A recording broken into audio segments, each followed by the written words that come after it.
আজকে একটা গল্প শোনাই, কথাগুলো মন দিয়া শুনবেন।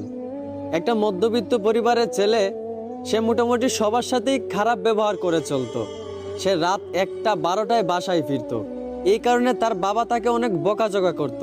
আর ছেলেটাও তার বাবার সাথে তর্কে জড়িয়ে যাইতো। ছেলেটা যখন বন্ধুদের সাথে বাইরে আড্ডা দিত, তখন তার একটা বন্ধুর সাথে সে অনেক খারাপ ব্যবহার করত। ওই বন্ধুটাকে সে পাত্তাই দিত না। এইভাবে সবার সাথেই সে খারাপ ব্যবহার করে চলতো। একদিন সে ডাক্তারের কাছে যাওয়ার পর তার ক্যান্সার রোগ ধরা পড়ে।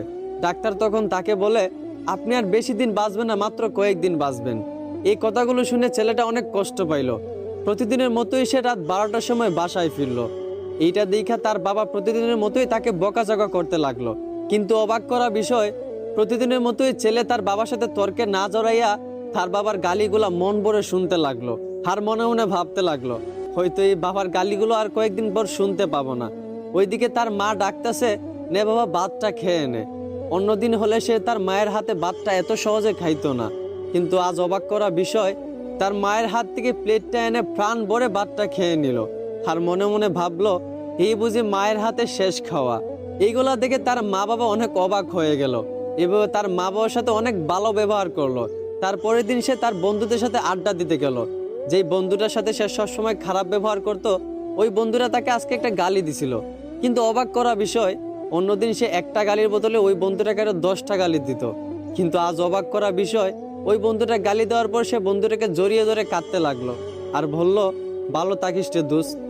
এইগুলা থেকে তার সকল বন্ধুরাও অবাক হয়ে গেল। যেই বন্ধুটা কখনো খারাপ ব্যবহার না করে থাকতে পারতো না, সেই বন্ধুটা সবার সাথে হাসি মুখে ভালো ব্যবহার করতেছে। সবাই অনেকটা অবাক হয়ে গেল।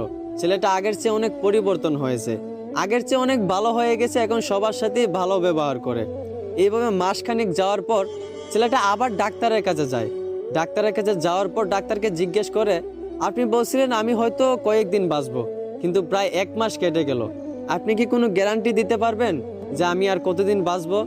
এইটা শুনে ডাক্তার ছেলেটাকে বলতে লাগলো, দেখেন একটা কথা শুনেন, আমি ওই দিন যে আপনাকে বলছিলাম আপনি মাত্র কয়েকদিন বাঁচবেন, এই কথাটা আপনাকে আমি মিথ্যা বলছিলাম। আর মিথ্যা বলার কারণ আপনাকে পরিবর্তন করা। আপনি আগে সবার সাথেই খারাপ ব্যবহার করতেন। আপনার বাবা যদি আপনাকে বকাঝকা করত, আপনার বাবার সাথেও আপনি তর্কে জড়াই যাইতেন।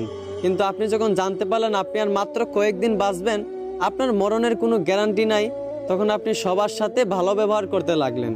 এই বন্ধুটাকে আপনি গালি ছাড়া দিতেন না, সেই বন্ধুটাকেও আজকে আপনি ভালোবাসা দিলেন। আসলে এইখান থেকে আমরা একটাই শিক্ষা পাই, যে প্রত্যেকটা মানুষ যদি তার মরণের কথা স্মরণ করত, যে হয়তো বা আজও তো মারা যেতে পারি, কালও তো মারা যেতে পারি, এখনো তো মারা যেতে পারি, এইভাবে যদি প্রত্যেকটা মানুষ তার মরণের কথা স্মরণ করত, তাহলে দেখতেন কোনো মানুষই দুনিয়াতে খারাপ ব্যবহার করতো না, কেউই কারোর প্রতি কোনো অভিযোগ রাখতো না, কেউই কাউকে মাফ না করে থাকতে পারতো না। প্রত্যেকটা মানুষ যদি তার মরণের কথা স্মরণ করত, তাহলে কখনোই মানুষের প্রতি অবিচার করতো না। এই জন্যই সবাইকে বলি, সবার আগে নিজের মরণের কথা স্মরণ করেন, তাহলে দেখবেন জীবন পরিবর্তন হয়ে যাবে। আশা করি আমার কথাগুলো বুঝতে পারছেন। ধন্যবাদ।